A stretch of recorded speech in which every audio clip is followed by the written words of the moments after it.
Holy shit, they found me. I don't know how they did it, but they found me. Oh man, I'm hiding out in the jungle and they fucking found me. Can you believe it? That's right, the ladies, they found me, man. Holy shit, that's what they do. Cannabis finds you, my friends. It's been happening to me all my life. There's the ladies in the background. Let's get into it, guys. We got a lot of things to share today here at the City Grown Studios in the Growing. Yeah, they found me. They've been hunting me down all my life. The sacred plant, cannabis. It is July 29th. This is Joe D coming to you from the backyard. I call it the studio. It's my city grown outdoor studio. It's where I do my best work. It is, end of July. Holy moly guacamole. Man, time flies. And it is, right now it's approaching 7 a.m. I've been out for a little bit, just taking a look at the ladies, getting prepared for a storm that's coming. Yeah, you got to think about that. So you got to be kind of a weather person. You got to be looking at the weather. You have to say, okay, what am I going to be dealing with? So I came out. Let's take a look at the ladies and let's do a little bit of an inspection here, guys. First off, I put in some extra ties, right? So I put in the extra poles. I've tied it off. So what happens when it gets wet, like when, on a heavy storm, heavy rains, two things. Number, you get lots of wind. But also you get lots of rain and these become heavy. You'll see that when your flowers start to build, they want to tip over. So you got to make sure you've done a good job at staking and also tying off, setting up a little, basically it's almost like a tomato cage where I've kind of put these poles in at an angle and I put in the wire tie here. I like to use the wire tie because it's easy, it's cheap, and I've done strings, I've done twine, I've done hemp rope, all that sort of stuff. They have a tendency to leave fibers later on when I'm harvesting for the flowers, and then some of them will get moldy because they're outdoors, they get wet and they get sprayed with stuff. And so I just found this stuff is excellent, and I'll reuse a lot of this. So when I take it down, I just cut it and I wrap it up and I'll reuse it so I don't waste it. So that's the other thing about when you're growing your cannabis, you got to do it conservatively. Now, I want to point this out for some of the viewers that are commenting. I love your comments. I appreciate the support and the input. And again, there's always the keyboard warriors out there. You gotta love them too, because that's engagement. It counts, right? But here's the story. These are genetics that have found me. They needed my help, and I've always said cannabis has a way of finding you. And they did find me. These are not my genetics. Now, when you're doing outdoor growing, especially in New England, we're about to deal with some weather.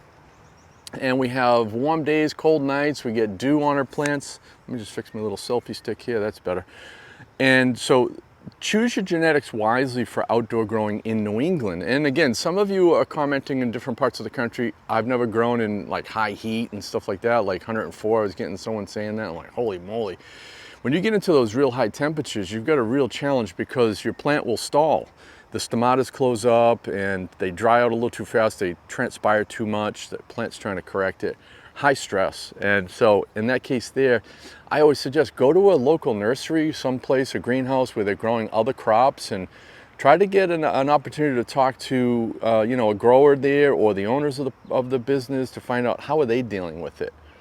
Now, so I'm doing some inspections on the plants, I'm looking at structures.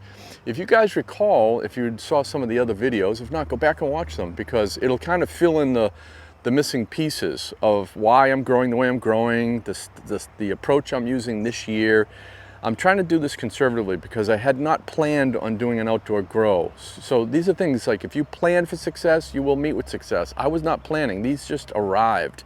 And then another batch and another batch, and all of a sudden they're all finding me and I'm like, oh man, I'm in it. And I just moved into this property, I'm unpacking, I'm trying to find all my equipment, so I am not really dialed in, as you would say, but I took on the commitment, I'm gonna do this. So these 4 here in the gray 30-gallon cloth bags, okay, I like cloth because they breathe.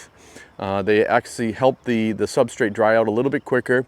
Now, especially where we're getting a heavy rain, the cloth bags do great. The plastic bags, on the other hand, that's gonna be a bit of a challenge, but I prepared for that just the other day and I poked a lot of new holes at the bottom so they can drain through. So that's going to be, I don't know, it depends on the amount of rain, but they're saying it's going to rain for several days. But let's dive in and take a look at some of the manipulations I did of this plant. Now, we're just beginning the early flowering or sexing. You can see, let me zoom in, you can see the little white hairs, okay? Those pistils are looking to collect pollen, if there was pollen in the air. You never know. Somebody down the street could be growing, they don't know what they're doing, and they pop out some males. That won't happen for a few more weeks, but in this particular case here, I'm going to try to get in here as gently as I can so you guys can see this little manipulation. Bear with me. There it is, right there where my finger is, that little pinch point right there. All right, let me get this leaf out of the way. It just wants to jump in the camera here. All right, so here we go. Let's see, there it is right there. All right, sorry about the camera fumbling, but there it is, that little pinch point right there. What it does is it stalls the plant a little bit and it regains, so it sends growth hormones up here. Auxins are going down and coming back up. Now these are growing up, but it gave a chance for the inner nodes, all of these, to drive outward. So this is a manipulation that helps with my yield later on down the road. Now, I still have the rough seasons coming. This is the easy part. The hard part is when they start flowering and you've got the dew buildup and you got the mold potentials. All that stuff can happen. So stick with me during this growing season. I'm going to try to share as much as I can, and I like to share it in a fashion that's digestible. You know what I mean? Some people just teach technical. I'm just going to talk how I learned how to grow, hiding in the closet for many, many years. Jeff the Rockstar from Colorado gave me my start back in 1987 and said, I'll show you how to do it. I'm like, cool, let's do this. I'll have my own weed. You kidding me? All right, so you can see the little white hairs. I call them the peace sign. They're actually going into what's called a bract. Okay, that little bract down there, you'll see those pods develop later on. I'll try to find one in another plant so you can see it for new growers that are just learning. Those two hairs, they're trying to collect pollen so that they can grow a seed. So the plant wants to survive by, genetically dropping a seed down and regrowing each year. So that's your typical traditional land race, in history of cannabis. That's how it survived. It's just open pollination. All right, so we got the early stages of formation beginning. The structure on this one looks pretty decent. I've stretched it out a little bit. There's a little bit of density down in the intersection. I'm going to leave that alone. Now this one here is like a real, what I call a wide ride. It's very thick inside there. I've tried to pull back as much as I can. I'll probably get inside and start trimming back a little bit, but I'm also going to need to start feeding these because when they go into this mode, here's what happens. And I teach this in my classes. During the vegetative state, the plant will give some of its energy to the soil because really as growers, we're learning to manage soils, substrates, and feeding the substrate. So we're feeding the microorganisms, we feed the soil, and then in turn, those will feed the plant, right? Unless you're doing foliar feeding, that's another approach, which I highly encourage that. Now, with this particular plant here, the leaking is happening, but it'll begin to slow down over the next 2 to 3 weeks. What will happen is the plant will then keep the energy.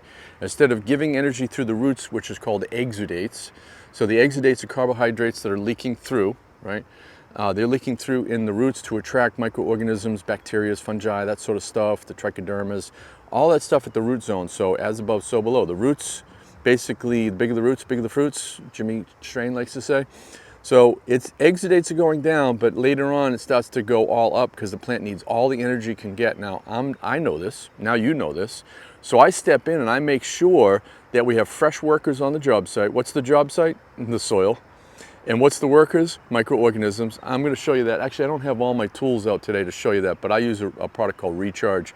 I make sure they're brought in. I make sure there's sugars available, which is typically your molasses and other sweeteners that you can use to make sure that they're fed so that they're colonized, and then they help the plant to feed because the plant will take energy. It just won't give any in a couple of weeks. It's going to start to form the regenerative process or flowering process. Buds, baby, buds. It's all about the buds.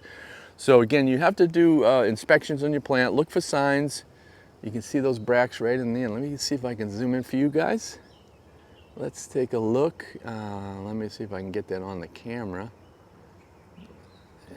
You really can't see it that well. Oh, there it is right there. Right there in that little thing that's kind of looking like a tongue. That's a bract that's forming. So we'll take a look at those. So this one's very thick and dense inside here. I will, like I'd mentioned in one of my other videos, I got to get in there and clean it up, but everything is time, right? When they find you, you're going to give them time. Right now, I'm spending early mornings out here checking on them. They're looking good. They're caged off. They're strung down. So during the heavy rains, I'm not going to have breakage. That's important that you protect your plants from breakage. Like here's a classic spot right in here. Let's go inside. All right, so here we go. All right, so let's get on the other side of this pole. Let's move to the other side so you guys can see this. This is important. And because I've been down here and I've rode this train many times, all right, you see that wire tie right there going between branches? So right here is a wishbone effect, like a wishbone. Have you ever done that? You know, you pull it apart and you make a wish. So this is a break point down the road as that plant gets heavier, and during heavy winds, that's a point right there. Those two would crack. I'll probably put one more piece up here soon, and then I'll check the other ones. When I see that type of structure, I want to tie those off so they don't have breakage. This looks pretty good, but that one concerned me because this was a manipulation spot that the other grower that I got this from had done. So he had super cropped it. So that's a high stress factor when you super crop. You bang, basically you twist the fibers and you break the fibers so that the plant basically bends and then it builds a knuckle. It sends growth hormones. And that's a technique that growers have done for years. I'm more the camp of low stress training. I have done super cropping in the past, and only out of necessity in my greenhouse where they're bouncing off the ceiling. Then I would break the top and do it in a special way that it would bend over, but then it grows back up again. It's another way of getting more space. So here's some more of the manipulation right in here. You can see the pinch point right there. So we pinch that off right there. There we go, now you can see it. And by doing so, now I have, let me back up. Now I have two more tops because I did that. I had a single top coming up and now two tops are coming up. So these are gonna be buds down the road. So I'll have two nice buds that will grow up like this. But at the same time, it drives out lateral growth. So these lateral growths come out from underneath. If they're down underneath, it's kind of like these in here. They're just small little nugs. These will be little larfy little things that will be a pain in the ass. Most likely I'll trim a lot of that little stuff out. So I focus on the real production areas of the plant for the maximum yield and maximum quality at the end of the season, because these will be for flower. So these grouping here, I'm helping a grower out. He had a situation. I said, I'll help. I'll take 4 of your plants. I'll be the caregiver. We'll split the yield at the end of the season. He's all happy. So we took a bad situation. How do you make lemonade out of lemons that you've been fed? You squeeze it, baby. Squeeze it hard. So problem, reaction, solution. He had a problem. His reaction was not good. He was upset. And I said, hey, I'll help you, brother. Don't worry. I got your back. You know, I can do this for you. And I was like, oh man, I'm just about to move into the property. I got to pack my shit, unpack my shit, find its way. If you ever moved, it's a lot of work. And yeah, I got a lot of stuff. And so you got to move your stuff. Now, the next batch are in these 10-gallon bags. These were previous mothers. Okay, somebody had commented, oh, mothers, keep your mother. These are not mothers to be kept. They previously were mothers in a very large clone project that I was working with a group on. And so these were supposed to go to a buyer that was going to buy the group of them, 6 of them, for $100. Come on. I know some of you are going, I'll take it for $100. I know you would. Dude doesn't show up. He flakes out. Typical stoner. I'll make a commitment, but then I don't show up and follow through. In life, follow up and follow through is the secret to your success. If you tell people you're going to do things, you overpromise and underdeliver, you're hurting yourself, dude. Stop that. Underpromise, overdeliver, and you become a hero. All right, so anyways, I said, all right, I'll take them. I'll bring them. They're not the same structure I would do, and if I were doing from start, starting out small and working my way up, I have a technique, and next year you'll be able to see that. And also the other thing, stay tuned guys, because I'm going to be starting to do some indoor stuff, setting up my indoor grow, not for right now, but at the end of the season. So most likely in Croptober, I'll begin that. September, October, I'll stop, because the weather will change here in New England. It'll start to get cooler during the days, so I don't have to run air conditioning, which eats up a lot of electricity, because that's the other factor, is how can I do it cost effectively indoors. So you'll want to watch that series too for those new growers, like different ways of doing it conservatively but getting a really amazing output from doing it on a budget. That's important. So these mothers, again, their structure is this way because they had been topped multiple times for clones, and they were just producers for clones, and they found me. They find you. They have a way of finding you. Now this second group in here, this group I I fucked up. I was supposed to get 6 bags and I got 5 bags of the Roots Organic Original. And I basically just transplanted right in the bag because the bag is a grow bag because they're pleated. And they do have some holes in them, but I go nuts with a lot of extra holes. You'll notice down the bottom, I punched a whole bunch of holes all along the bottom because when the rains come, these are going to be little trash bags that'll collect piles of water at the bottom, and I don't want to drown the roots. So lots of drain holes on this, and this is fine. So a conservative way of doing it, use the grow bag that it came in and the soil that it came in. And I put a little cocoa on top. Okay, cocoa is triple washed. Okay, it's good cocoa. It's not full of salts. That's another comment. Hey, there's salts, you're going to kill your plant. No. I buy cocoa from a grow store, and the cocos in grow stores are typically triple washed. They're buffered. They've been added calcium in them. They've been pH'd, so they're fine. So, and I got a good deal on those bags. They were 10 bucks a bag, so that's up score. They're usually 26 to 29 bucks a bag, so it's not cheap. When you start growing cannabis, there's some investments that you have to make in different things, and I try to do it conservatively. Like I buy bamboo stakes because they're less expensive.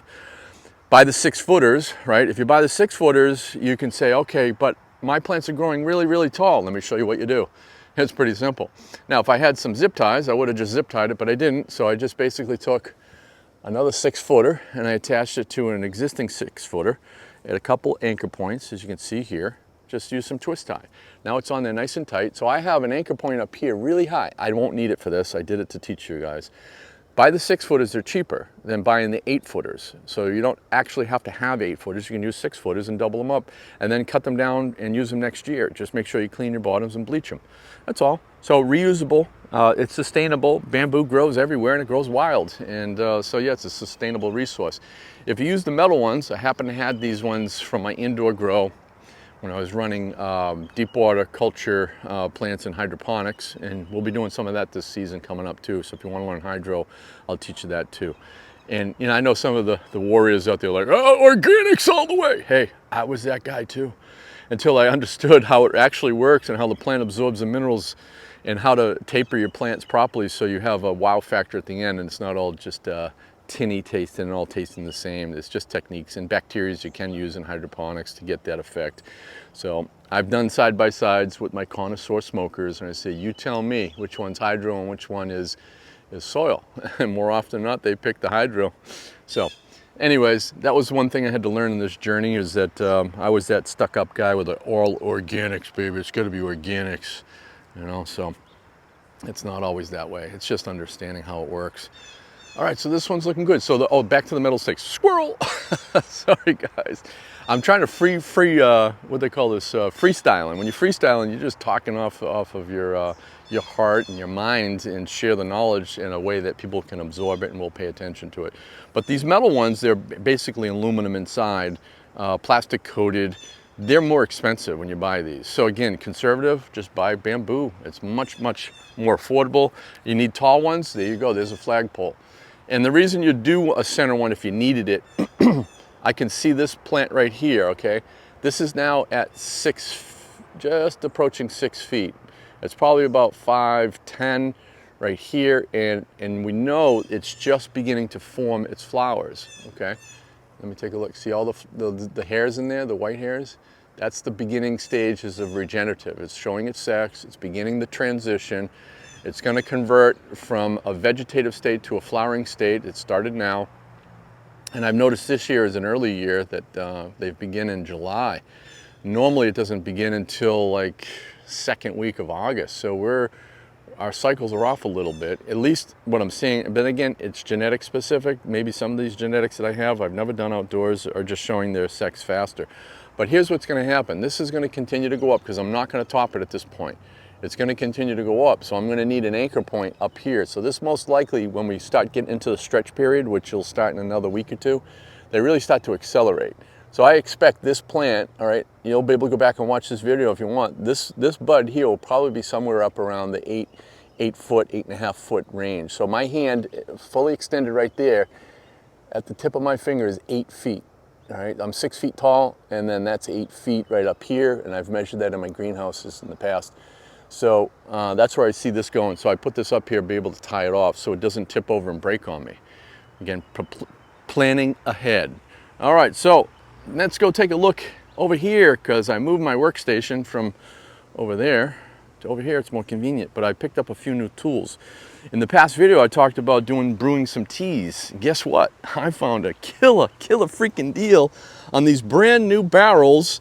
There's a guy that's in the trucking business, and his client was shipping desiccants inside of these. They're packaged in plastic, and these are just shipping containers, so they're brand new. They're food grade. They had to be food grade because they're desiccants for food products and stuff like that. So this is a 22-gallon food grade container. It's slim, sleek. I love it. Absolutely gonna have good times. This one here is a 29-gallon, so just call it 30 gallons. It's a little wider in the inside. I can fit more volume in here. Again, another food grade, brand new. They have locking tops. They have a nice plastic locking mechanism right here. So if you want to lock it down, you can do that. And I'm gonna set these up as brewing tanks and water storage tanks. Now I also have a 55-gallon tank that's gonna go for just indoors. It's just for my indoor watering events. But I'm gonna brew some teas in these, and I'll figure out, okay, what do I need for volume based on, you know, what I'm gonna be watering into my plants. I just picked up a few things. Number one, I started, again, unpacking my stuff because I moved. I started finding some of my tools. Like, I had a whole bunch of pumps, and I found this 2-port output air pump. So this is just an air pump that I'll plug in. I'll put it inside of a tote because it's going to be outside. I don't want to get it soaking wet in the rain. So I'll find a small little tote, and I'll put it inside of it as a protectant. The hoses will come through. These are the little tubes.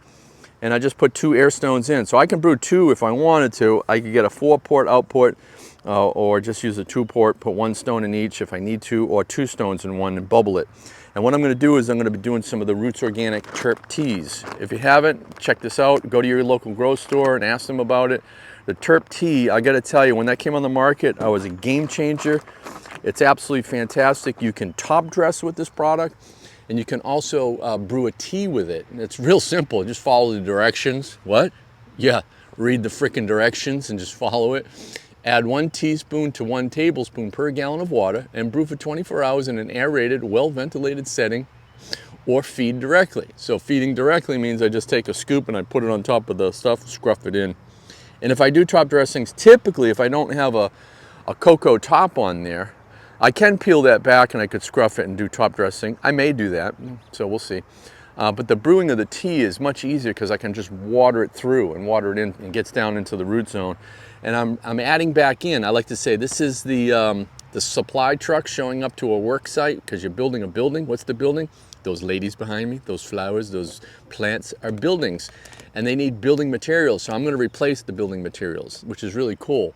So you can see all the different elements. So if you look at the NPK ratio, new growers, when you see numbers on your nutrients, whether it's bottles or if it's bags, nitrogen, phosphorus, potassium. These are the macronutrients your plant needs. So it's a guide. Are you using the right product? Are you using a more nitrogen-rich product when you shouldn't be?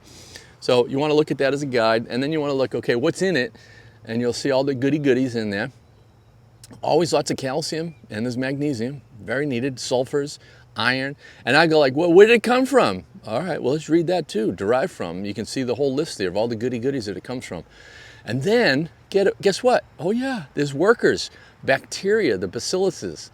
So 25 million colony forming units per gram. Oh yeah, we're gonna be putting a lot of workers on the job site inside of this. So when I brew that tea, and there's also mycorrhiza fungi, and that is in the smaller propagules per gram, smaller amounts.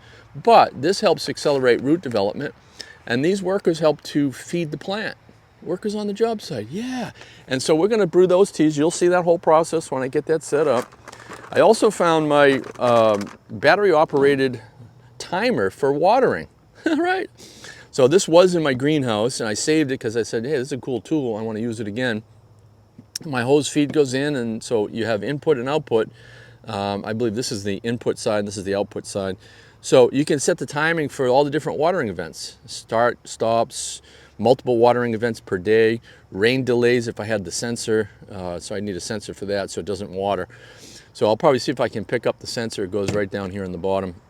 And it will detect if it's a rainy day, so it won't water, so you don't waste your water. And the other thing that happened just the other day is my little hose. This is my water filter at the hose end. This squeezes out all the impurities. So someone else commented on one of my videos saying like, hey, you're using town water and your chlorine's killing. I'm like, dude, you should watch the whole video before you comment. I see that a lot, you know. The keyboard warriors are like, they start commenting, they don't even have the whole full story. They just go off half-cocked. Well, this gets what? Oh, chlorine and chloramines. All right, that's the pool water. It squeezes it out. This basically is a membrane. This is like if you have a reverse osmosis water filtration system, you have a pre-filter, you have a carbon filter, and then you have a membrane. This is the membrane. This squeezes out your impurities, right? So it's getting out the foul taste, odors, chemicals, VOCs, sediment and dirt, rust, iron, particles, and it's good for up to 11,000 gallons at 2 gallons per minute. This thing has some flow, bro. Yeah, at the hose end. So squeezing out all the crap. But the little plastic hose that goes on here, it popped off because you're holding it. So I think that's just a poor design on the part of the manufacturer. Guys, if you're seeing that, fix it.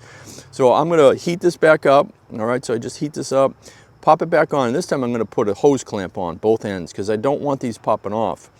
Now I'm gonna take this off, and then this will go into the timer, and then I'm gonna set up an automatic watering system. You guys will see that too. And I'm gonna show you how to do it inexpensively. Without using pressure pumps, I'm gonna do open flow.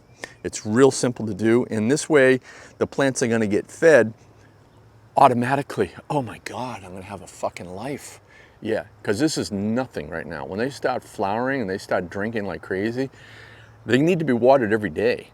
And if not every day, every other day, depending on how many watering events in the day I do. So I'm gonna have to look at that and see how the plants, you know, what they need for watering, but I won't be like handcuffed to the fucking things every day because I got a life too and I got work and stuff like that. So if I can do it simplistically, easy, I'll show you guys how to set one up, and you're gonna go, shut up, you kidding me? My life will change.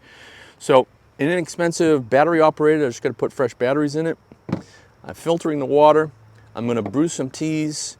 Here's my air stones, a couple of air stones, $2.50. So I bought the smaller ones because save some money. They have different sizes. You just need to aerate and get oxygen in there and bubble it up. And then the microorganisms come alive. I will probably get a small little circulator pump so it keeps everything mixed. So that I think I will do. They're inexpensive little, you know, submersible little pumps. They're cheap. You can get them for like 10, 12 bucks. Probably find them used on Marketplace or even cheaper. But, or even some of the grow stores have used pre-owned departments, which is awesome. I love pre-owned. I've been buying pre-owned for years. I just fucking love getting a good deal. Don't you? I love a good deal. Now check this out. I was chopping it up yesterday with a guy at a grow store, and he's, you know, a grower. He's been growing for, you know, 12, 14 years, something like that. Growing some fire. We're talking about some old genetics and what I'm working on, and I'm trying to create some new genetics by taking old school and introducing them to new school. And he had something rare and unique he's had for 12 years, and I'm like, really? Okay. It's Gigi number 4 cross. I forget what the cross was. But he said it is absolutely the go-to, and he will never let it go. He said, but he offered to give me a piece. I'm like, that is just true community, guys. So anyways, he also said, hey, I was supposed to meet a guy here. I was going to give him all these free nutrients. And I'm like, oh, he didn't show up? He goes, no. And I said, I'll take them. He goes, you want them? I'm like, sure. He says, okay, cool. You can have them. This is Advanced Nutrients connoisseur line. It's pH perfect. So this is a food source that I can feed my plants with. So now I can be synganic, all right? So you got some natural stuff out there, natural minerals, and you've got the soils and organics, but you can also add some of the salts in too. So check this out, 24 bucks a bottle, free. Free is for me, baby. So I have, these are A and B, so this is the A, it's a 2-part. That's grow part B. Let me see, what's this one? Part A, okay, this is grow part B. Okay, so let me just double check. Oh, oh wow, holy shit. 1, 2, 3, 4, 5, 6. So we got grow A and grow B. So the 2 parts are right there. Now, I can use it for a little bit longer, but we're gonna be transitioning soon. But again, I can use this in the indoor. Thanks for the free bees, baby. So there's like 50 bucks, 100 bucks, $150 worth of nutrients for free. That's what I love, man, about this community. We're willing to share. Sharing is caring. All right, guys, just to wrap it up. Oh, the other thing, I want to share this too. Are you using any of the quick connects for your hose ends? Holy crap, because sometimes I take this hose and I go over to my pressure washer, and you can just snap these together. It's pretty damn cool. You just, you know, let me pull that collar down. Let's see if I can do this one-handed. There we go. Oh, almost did it. Almost did it one-handed. There we go. There we go. You got this, Joe, baby. Oh, I can't do it one-handed.